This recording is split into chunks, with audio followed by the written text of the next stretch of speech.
O karon mga lods for today's video naami diri lang kulamay.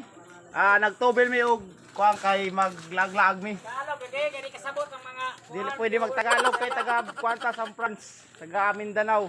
Og uban dai na ako ang boss Litoy. Ara koy ka boss. Og diha mga lods sa wala na dugay nakaabot na gyud mi og highway naa na gyud mi diri sa San Francisco mga lods. Og diha mga lods nakita na namo ang McDo sa San Francisco kung wa kay kapalit aw magduko-duko na lang ka mga lods.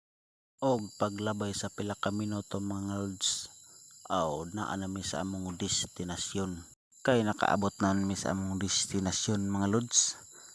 Automatic nag-order ng mga busig na ako diha og sisig kay gipanggutom na kay upat nun mi nag uban upat ka sisig ang gi-order per tinagkaon ni Boss Litoy diha kay kuha na kanang gutom na ba gutom na gutom magdagway oy kay naka-order naman akong busing unsa pa atong dugayan eating na mga lods.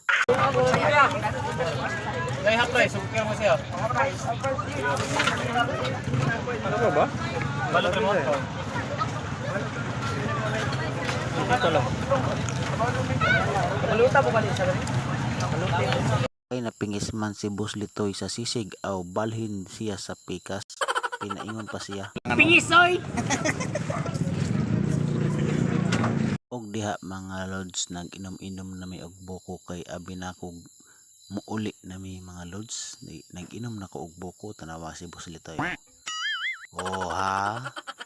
Og diha mga lods abi na kog manguli na may atong pagkahuman namo sa street foods ay sus nang hapit pamanda ining mga busing na ako diri sa Kambingan at Bangrani sa ICI nga eskwelahan mga lods. Og nag-order na akong mga busing diha og kambing. Og diha mga lods nagpaabot mis amo ang order kay giinit pa gitimplahan pa nila gibutangan og sabaw naglingkod-lingkod sa lamisa mga lods. Paglabay sa pila ka minuto mga lods ni abot naman ang order eating na mga lods.